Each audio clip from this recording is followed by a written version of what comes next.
I was minutes away from losing the only job keeping a roof over my daughter's head.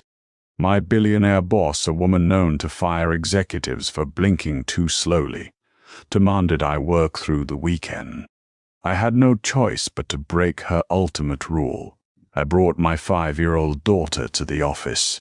The 45th floor of the Turner Global building always felt like a pressurized cabin. The air was hyper-filtered, the carpets were thick enough to swallow the sound of footsteps, and the walls were made of floor-to-ceiling glass that offered a sweeping, dizzying view of Manhattan.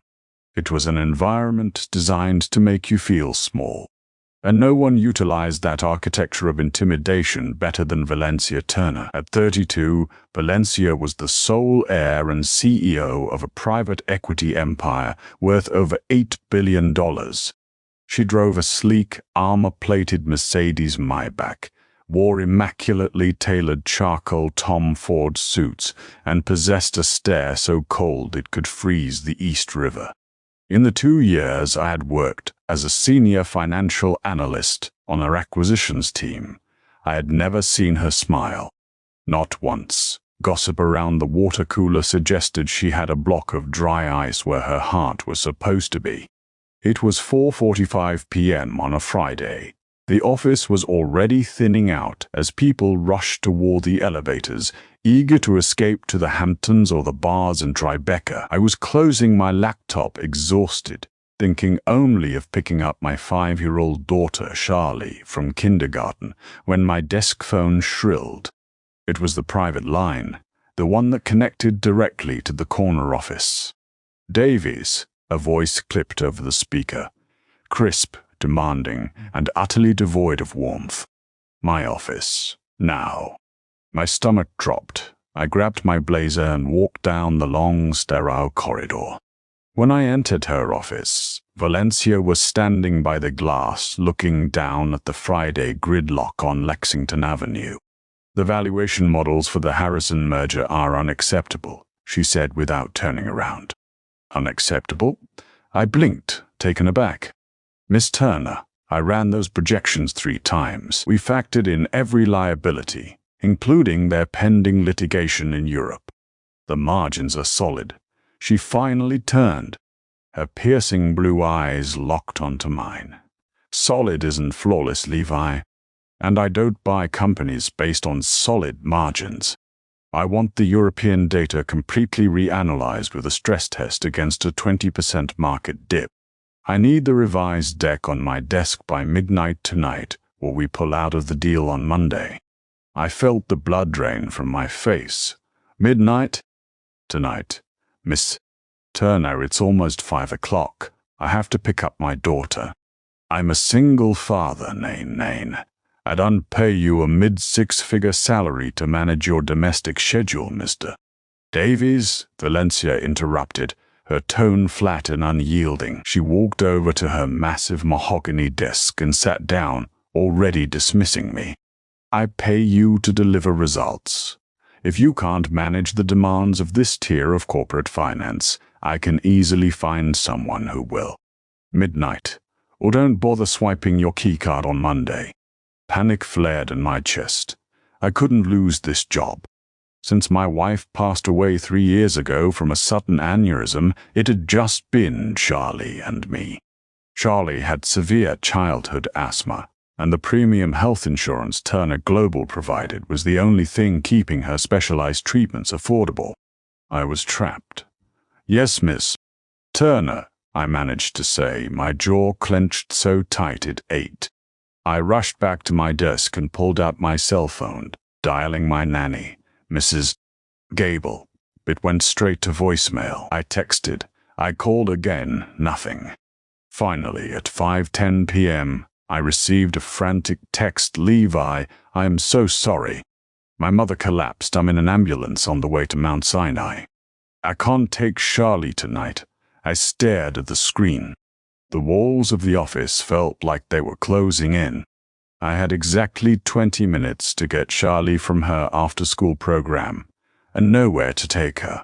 There was only one insane, desperate option left. I took the subway down to the village, grabbed Charlie from her classroom, and bought her a massive chocolate chip cookie from a bakery on the corner. "Daddy, why are you walking so fast?" Charlie asked, her little legs pumping to keep up with my strides. She was wearing her favorite yellow raincoat and carrying a backpack shaped like a ladybug. "We're going on a secret mission, Bug," I told her, kneeling down to look her in the eyes. "We have to go to Daddy's office, but it's a stealth mission.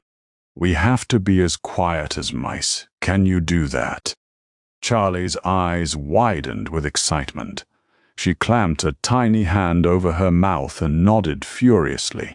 Sneaking her past the lobby security wasn't easy, but the Friday night guard, an older man named Stan, liked me. I positioned myself so my heavy wool coat draped over Charlie, essentially hiding her against my leg as we passed the desk. We rode the elevator up to the 45th floor in agonizing silence. The office was mostly deserted, bathed in the dim blue glow of emergency lighting. I ushered Charlie into my cubicle, pulling out my chair and creating a makeshift fort under my desk using my coat and a spare umbrella. "Okay, headquarters is set up," I whispered, handing her my iPad, a pair of noise-canceling headphones and a box of crayons. "You stay right here. Daddy has to slay a giant math dragon. Do not come out, okay?" "Okay, Daddy," she whispered back, immediately putting the headphones on and opening a coloring app. I sat down, pulled up the spreadsheets, and began the grueling process of ripping the financial model apart. By 9:30 p.m., the silence of the office was heavy and oppressive, broken only by the frantic clacking of my keyboard and the low hum of the HVAC system. My eyes were burning, and my neck was stiff with tension. I had managed to rebuild the European stress tests, but I still needed to format the presentation deck and print the hard copies Valencia demanded. I stretched my arms overhead, feeling my joints pop. I glanced under the desk. Charlie was fast asleep, curled up into a tiny ball on my wool coat, her ladybug backpack serving as a pillow. The iPad screen had gone dark next to her. A wave of immense guilt washed over me. No 5-year-old should be sleeping on a corporate carpet on a Friday night because her father's boss was a tyrant. I needed coffee, strong, black, and immediate, and I needed to hit the restroom before tackling the final printing. I quietly slipped out of my chair, careful not to disturb her, and jogged down the hall to the break room. It took me exactly 4 minutes to brew a fresh Keurig cup and wash my face in the restroom. I walked back to my desk, rolling my shoulders, finally seeing the light at the end of the tunnel. I sat down and peeked under the desk to check on Charlie. The coat was empty. My heart completely stopped. The blood roared in my ears. "Charlie!" I hissed, dropping my coffee mug on the desk. It spilled, hot liquid pooling around my keyboard, but I didn't care. I dropped to my knees, frantically checking under the neighboring desks. Empty. "Charlie!" I called out, a little louder, my voice trembling. The sprawling dark office suddenly looked like a labyrinth of shadows and sharp corners. I sprinted down the aisle of cubicles, checking the conference rooms, the copy center, the break room I had just left. Nothing. She wasn't in the north wing. The only place left was the executive suite, the south wing. Valencia's territory. Panic gripped my throat as I jogged down the long, dimly lit corridor. If Valencia caught a child wandering around her pristine headquarters, I wouldn't just be fired. She would probably find a way to blackball me from the entire industry. As I approached the heavy double doors of the CEO's office, I noticed something that made my blood run cold. The door was cracked open, spilling a sliver of bright, golden light into the dark hallway. I crept closer, preparing to grovel, to beg for my job, to throw myself at her mercy. I reached out to push the door open, but my hand froze midair when I heard the sound. It was a voice, soft, melodious, and laced with a gentle amusement I had never ever heard in this building. So he's a fire-breathing dragon? The voice asked. Yes, a small, familiar voice replied, Charlie. But he's not a scary dragon. He just makes Daddy work when the sun goes to sleep. And it makes Daddy sad. He was crying in the kitchen last week. I felt a sharp pain in my chest. I had been crying last week, stressed over hospital bills and work deadlines, thinking Charlie had been asleep. I slowly pushed the door open, just an inch, to see inside. The sight before me defied all logic and reality. Valencia Turner, the ruthless billionaire, the ice queen of Wall Street, was sitting cross-legged on the floor of her immaculate office. She had discarded her suit jacket, and the sleeves of her silk blouse were rolled up. Scattered across her incredibly expensive Persian rug were half a dozen of Charlie's crayon drawings. Charlie was sitting right next to her, pointing at a piece of paper with a green, scrawled monster on it. That's a very heavy burden for your daddy to carry, Valencia said softly, her profile illuminated by the desk lamp. She didn't look cold or calculating. She looked fragile, human. Are you the dragon? Charlie asked, tilting her head, her innocent blue eyes staring directly into the billionaire's face.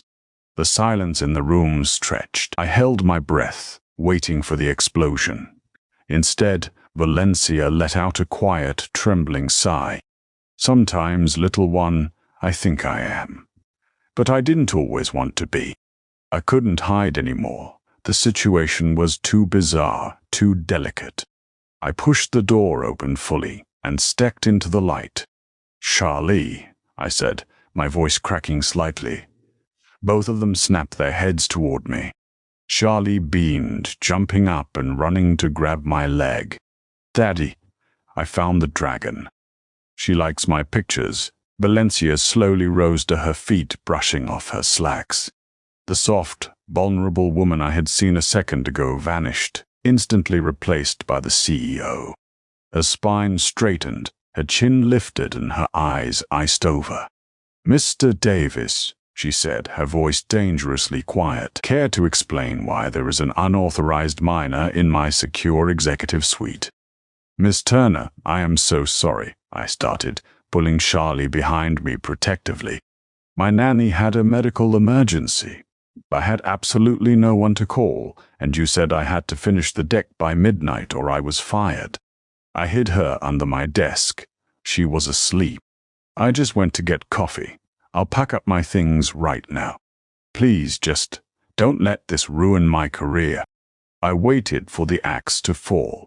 I stared at the floor, bracing for the harsh dismissal. Seconds ticked by. The silence was deafening. Did you finish the stress tests? Valencia asked abruptly. I blinked, looking up. Yes, I did. I was just about to print the final deck. Valencia walked over to her desk and picked up her solid gold pen, twirling it between her fingers. She looked at me, then down at Charlie, who was peeking out from behind my leg. You're a widower, aren't you, Levi? She asked. It was the first time she had ever used my first name without a tone of reprimand. Yes, ma'am. 3 years now. She stopped twirling the pen. For a fleeting second, the ice in her eyes cracked again, revealing a deep, haunting well of sorrow. She looked away, staring out the window into the New York night. 10 years ago, she said, her voice so low I had to strain to hear it. I was married to Thomas Croft. He was a partner at a rival firm. We were the ultimate power couple. She let out a bitter, humorless laugh. I was 6 months pregnant, a little girl. My breath caught in my throat. I stood perfectly still. We were in the middle of a hostile takeover, Valencia continued, her reflection in the glass looking like a ghost. Thomas demanded I fly to London to secure the board's votes. My doctor told me I was high risk, that I needed bed rest. But Thomas said if I didn't go, he would divorce me and ruin my family's firm. He said weakness was a disease.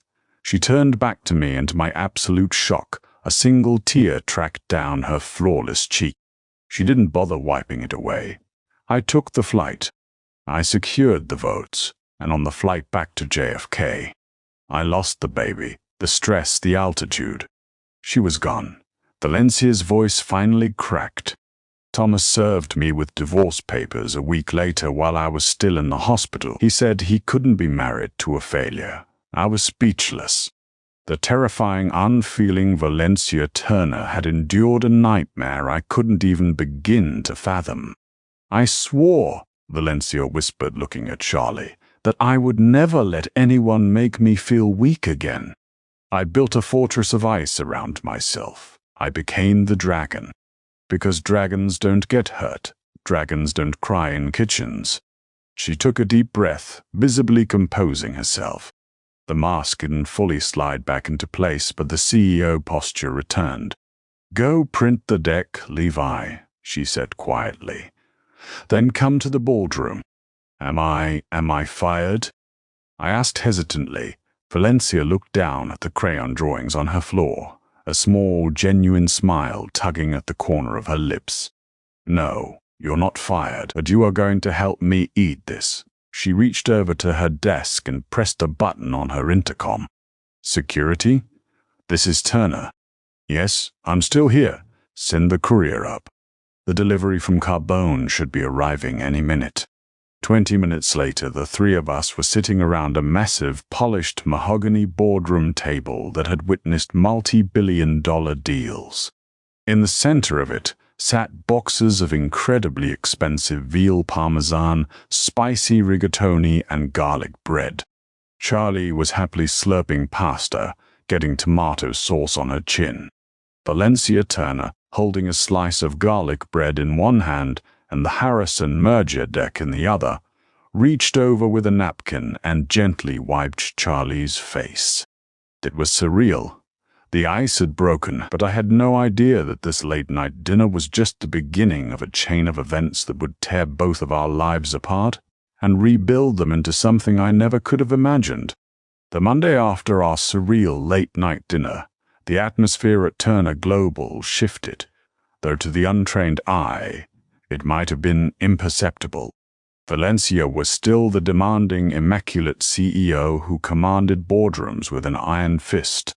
But when I handed her the final Harrison merger files, her fingers brushed mine, and she offered a microscopic, almost invisible nod of gratitude.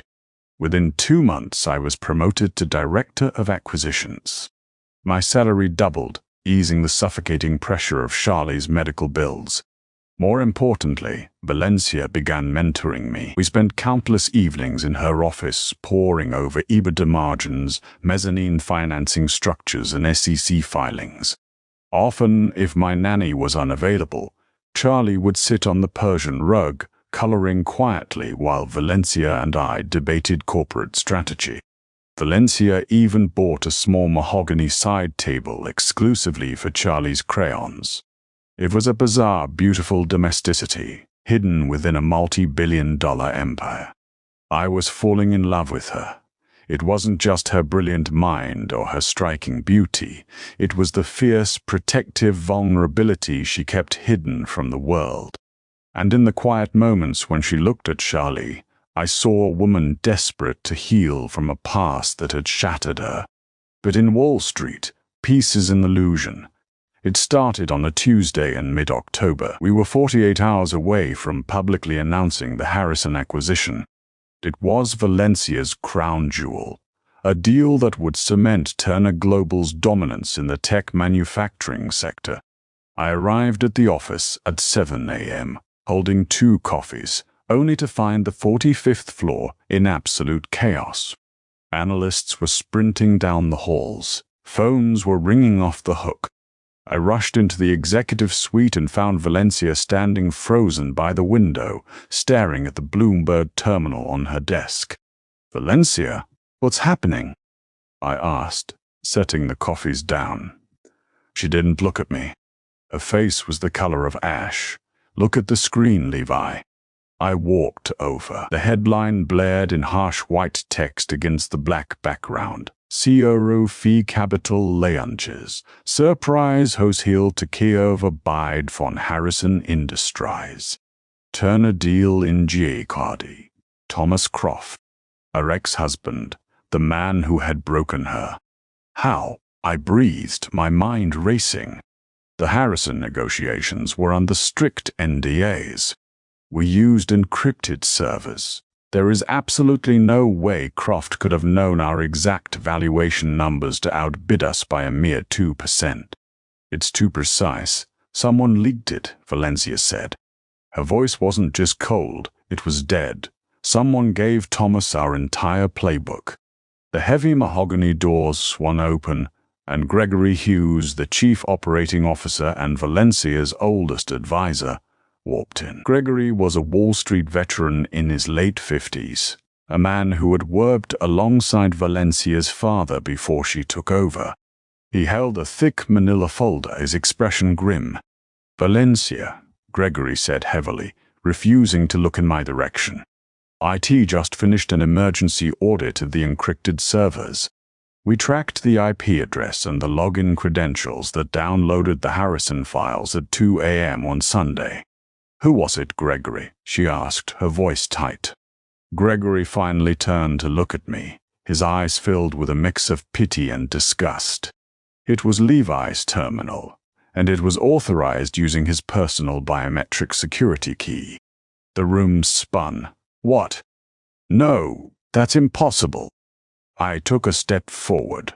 "Valencia, you know I wouldn't do this. I was with Charlie all weekend at her asthma clinic. I didn't even open my laptop." Valencia slowly turned to face me. The woman who had wiped tomato sauce off my daughter's face, the woman who had shared her deepest trauma with me, was gone. The Ice Queen had returned, her eyes locked behind an impenetrable fortress. "Your terminal, your credentials," she stated mechanically. "Valencia, please," I pleaded, feeling a rising panic. "Thomas is trying to destroy you. He knows we're close. He's framing me to isolate you. You told me what he did to you in London. This is his psychological game. Do not speak about London," she snapped, her voice cracking like a whip. She closed her eyes, taking a deep, shuddering breath. When she opened them, they were devoid of any emotion. "Security will escort you to your desk to collect your personal items. You are placed on unpaid administrative leave pending a full federal investigation. Your keycard is deactivated. If you contact me, I will have you arrested for harassment. Valencia, get out of my building, Mr. Davies." I was escorted out by 2 armed guards in front of the entire trading floor. I walked into the harsh New York sunlight holding a cardboard box, my career destroyed and my heart completely shattered. For 3 days I sat in my cramped Brooklyn apartment, watching the financial news as Thomas Croft smugly paraded his upcoming victory on CNBC. Valencia had completely withdrawn.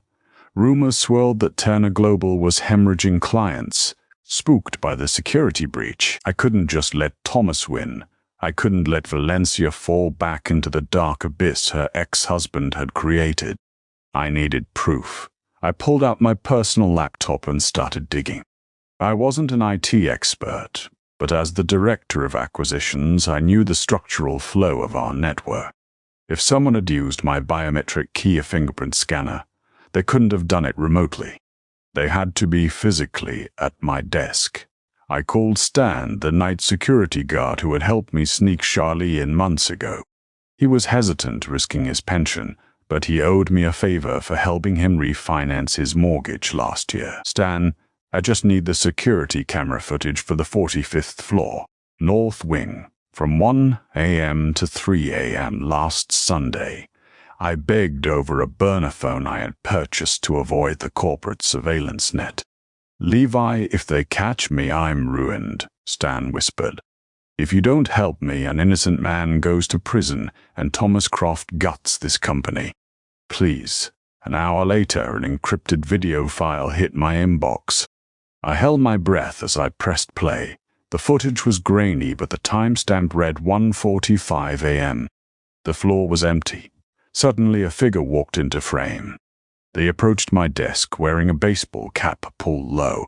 They pulled something from their pocket, a clear gelatinous mold. They pressed it against my keyboard's biometric scanner. My stomach dropped. A fingerprint clone. Someone had lifted my print from a coffee mug or a file. But it was what happened next that broke the case wide open. As the figure turned to leave, the strap of their heavy leather briefcase caught on the edge of my cubicle, pulling their jacket open. The flash of a distinct, custom-made platinum Patek Philippe watch caught the glare of the emergency lights. There was only one man at Turner Global who wore that watch. A gift from Valencia's late father, Gregory Hughes. I didn't call the police. I didn't call the SEC. I grabbed my coat and drove straight to Manhattan. It was 8 p.m. on a Thursday. I bypassed the main lobby and used the freight elevator, a trick Stan had just texted me. I burst through the fire doors on the 45th floor and sprinted straight for the executive suite. I shoved the mahogany doors open. Valencia was sitting at her desk, looking exhausted, shadows carving deep hollows under her cheekbones. Across from her sat Gregory Hughes, holding a crystal glass of scotch. "What the hell is this?" Gregory barked, standing up. "Security. Sit down, Gregory," I growled, slamming my laptop onto Valencia's desk. I ignored him and looked directly at Valencia. She looked stunned, her hand hovering over her panic button. "Valencia, give me exactly 60 seconds. If you don't believe me after that, press the button." She stared at me, her chest rising and falling rapidly. Slowly she lowered her hand. I turned the laptop around and hit play on the video. I paused it at the exact moment the platinum watch flashed in the light. "A silicon fingerprint mold," I said, my voice echoing in the silent office. "Lifted off the scotch glass I drank from in your office last week, Gregory. You sold out your best friend's daughter to Thomas Croft. How much did he pay you? A seat on his board?" "7 figures." Gregory's face went completely white. The glass of scotch slipped from his hand, shattering on the Persian rug. Valencia stood up slowly. She looked at the screen, then at Gregory. The betrayal in her eyes was agonizing, but it wasn't followed by ice. It was followed by pure, unadulterated fire. "You," she whispered, her voice trembling with a terrifying rage.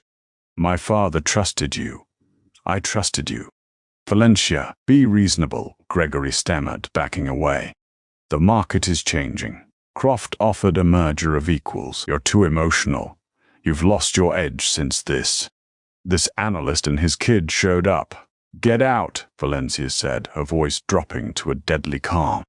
"Leo Griffiths, or liars will contact the SEC in the morning. You will never work in finance again, Gregory.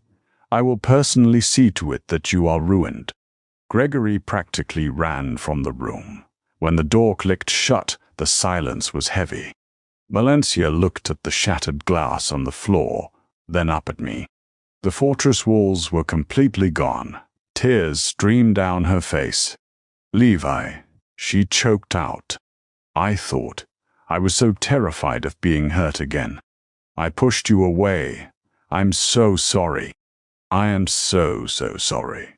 I walked around the desk and did what I had wanted to do for months.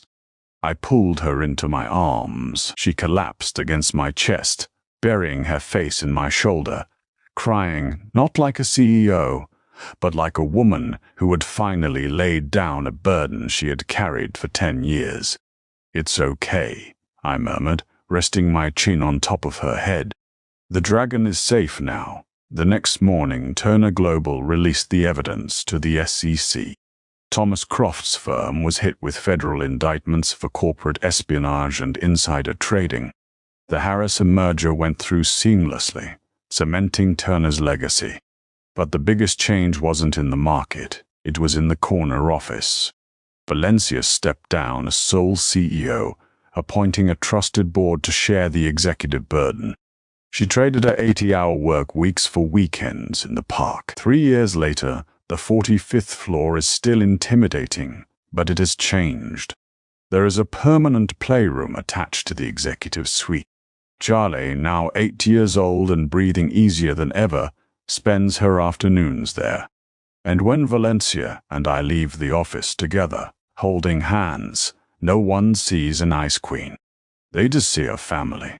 If this story of corporate betrayal, unexpected love, and family touched your heart, hit that like button and share it with someone who needs a reminder that it's never too late for a second chance.